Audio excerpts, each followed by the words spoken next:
महावीर जयंती के अवसर पर आयोजित कार्यक्रम से नया वाकफ कानून को लेकर मुखर हुए मुख्यमंत्री ममता बनर्जी। उन्होंने कहा, हमारी संपत्ति छीनने का अधिकार किसी को नहीं है और दूसरों की संपत्ति लेने का अधिकार मुझे भी नहीं है। आम जनता को आश्वस्त करते हुए उन्होंने कहा, दीदी जब तक है आपकी संपत्ति सुरक्षित है। पिछले हफ्ते संसद में पास हुआ वाकफ संशोधन बिल अब राष्ट्रपति की मंजूरी के बाद कानून बन गया है। इसे लेकर भेदभाव के आरोप में सुप्रीम कोर्ट में याचिका दायर हुए हैं और देश भर में मुस्लिम संप्रदाय विरोध कर रहा है। मंगलवार शाम मुर्शिदाबाद के जंगीपुर में विरोध प्रदर्शन उग्र हो उठा है। पुलिस और प्रदर्शनकारियों में टकरार हुए भी है। गोली छोड़ी गई है। पुलिस की 2 गाड़ियों में आग लगा दी गई है और कई घरों में तड़फड़ भी हुआ है।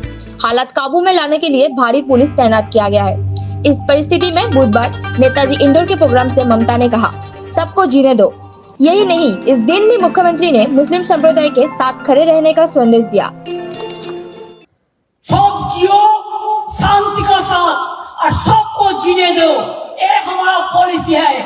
जो माने माने, जो नहीं माने नहीं माने।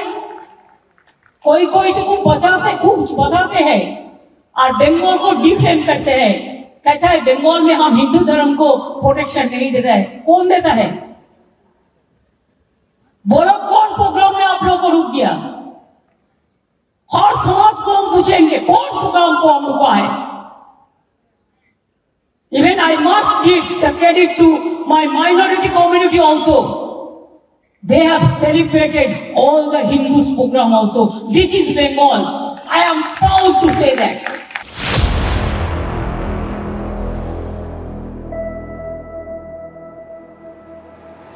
पुरुलिया के लक्ष्मणपुर युवदास सत्संग कन्या विद्यालय में 18 साल से पढ़ा रहे पार्ट टाइम दर्शन शिक्षक समीर कुमार देवघरिया को सिर्फ पुरुष होने के कारण नौकरी से हटा दिया गया। प्रधान अध्यापिका ने कहा, गर्ल्स स्कूल में पुरुष शिक्षक नहीं हो सकते। शिक्षा विभाग के मुताबिक लड़कियों के स्कूल में स्थायी पुरुष शिक्षकों की नियुक्ति पर रोक है, लेकिन पार्ट टाइम शिक्षकों की पर कोई स्पष्ट नियम नहीं। समीर कुमार देवघरिया 2007 से दर्शन पढ़ा रहे थे, लेकिन 3 अप्रैल को प्रधान अध्यापिका ने उन्हें नया नियम बताकर स्कूल से बाहर कर दिया। उन्होंने स्टाफ काउंसिल से भी बात की, जहां किसी को ऐसे नियम की जानकारी भी नहीं थी। सभी शिक्षक उनके समर्थन में है, लेकिन प्रधान अध्यापिका अपने फैसले पर अड़ी है। उन्होंने यह भी गुजारिश की, उनके परिवार की आर्थिक हालत खराब हो जाएगी। उनकी पत्नी बीमार है और बच्चे पढ़ाई कर रहे थे। प्रधान अध्यापिका ने कहा, यह फैसला स्कूल चलाने वाली सोसाइटी के निर्देश पर लिया गया है। যোগদা সৎসঙ্গ কন্যা বিদ্যালয়ে 2007 থেকে পড়াচ্ছি ফিলোসফি। তো 2007 থেকে 2025 18 বছর আমি ওখানে পড়ালাম। আমাকে হঠাৎ 3রা এপ্রিল বলা হলো, আপনাকে আর কাল থেকে স্কুলে আসতে হবে না। আমি কারণ জিজ্ঞাসা করলাম, সেই হিসাবে ওনারা বলছেন যে আপনি পুরুষ মানুষ, তাই গার্লস স্কুলে আপনাকে রাখা যাবে না।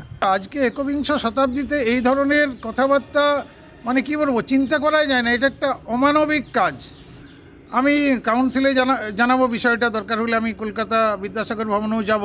গার্লস স্কুলের ক্ষেত্রে আমাদের কিন্তু যেটা সরকারি নিয়ম, টিচিং পোস্ট কিন্তু গার্লস স্কুলের ক্ষেত্রে পুরোপুরি ফিমেলই হতে হবে। সেখানে কিন্তু মেল অবলিক ফিমেল এই জায়গাটা নেই।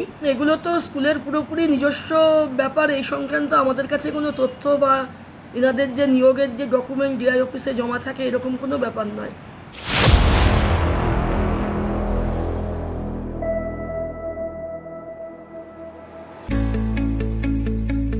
मुर्शिदाबाद अधिनियम 2025 के खिलाफ कल जंगीपुर इलाकों में हुए प्रदर्शन के दौरान भड़की हिंसा के बाद की स्थिति। एसीपी आनंद राय ने बताया कि हिंसा के सिलसिले में 22 लोगों की गिरफ्तार किया गया है।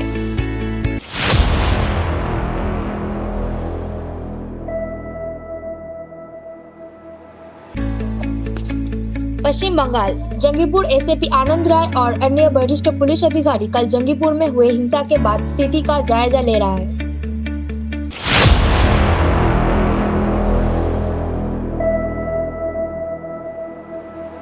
पश्चिम बंगाल सुप्रीम कोर्ट द्वारा कोलकाता हाई कोर्ट के उस फैसले को बरकरार रखने के बाद जिसमें एसएससी की भर्ती रद्द की गई थी, अपनी नौकरी गंवा चुके शिक्षकों ने सिलीगुड़ी में राज्य सरकार के खिलाफ प्रदर्शन किया।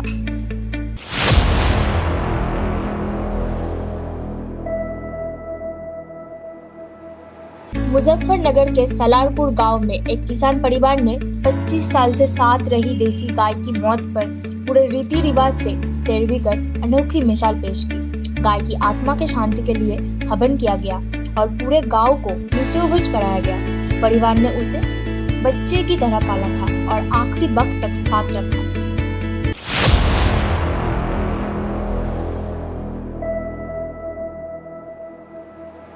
संभल के डीएम राजेंद्र फेसलिया ने बहुजय क्षेत्रों के खेतों में उतारकर गेहूं की फसल की कटवाई की। ये दौरा क्रॉप कटिंग सर्वे के तहत हुआ, जिससे फसल उत्पादन के वास्तविक आंकड़े जुटाई जा सके। वैज्ञानिक मानों के आधार पर खेतों से सैंपल लेकर उपज का आकलन किया गया। डीएम की इस पहल ने किसानों का विश्वास जीता और प्रशासन की सक्रियता का उदाहरण पेश किया।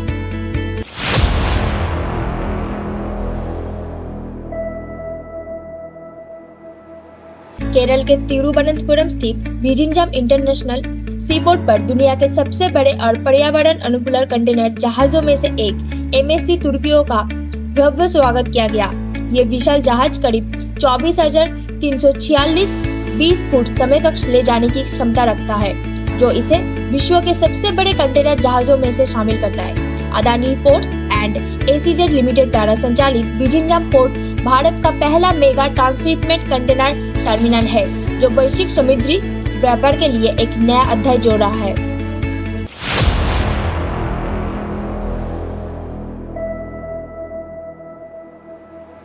मुजफ्फरपुर के मछली गांव में महिला वकील से मारपीट की सूचना पर पहुंची पुलिस पर भीड़ ने हमला कर दिया। छत से पत्थरबाजी और लट्ठी डंडों से लैस भीड़ ने पुलिस कर्मियों को दौड़ा कर पीटा। दारोगा ने 3 किमी तक रिवर्स गाड़ी चलाकर जान बचाई। 4 लोग घायल हुए। पुलिस ने एफआईआर दर्ज कर 3 लोगों को हिरासत में लिया है। छापेमारी जारी है। एक गांव में सूचना मिली थी कि 2 लोगों के बीच में, 2 परिवार के बीच में झगड़ा हो रहा है, जिसमें थाना को फ़ोन आया था। थाना के द्वारा त्वरित तौर पे पेट्रोलिंग पार्टी को भेजा गया वहां पे कार्रवाई करने के लिए, उचित कार्रवाई करने के लिए। उसी में कुछ महिलाओं के द्वारा छत से पत्थर फेंका गया, जिसमें कि एक हमारे सैप जवान को सर पे चोट आई है। उसका इलाज कराया गया पीएचसी में, इलाज में क्रम में ठीक है। और उसके बाद हम लोगों ने वहाँ पे जो हमला करने वाले हैं उसमें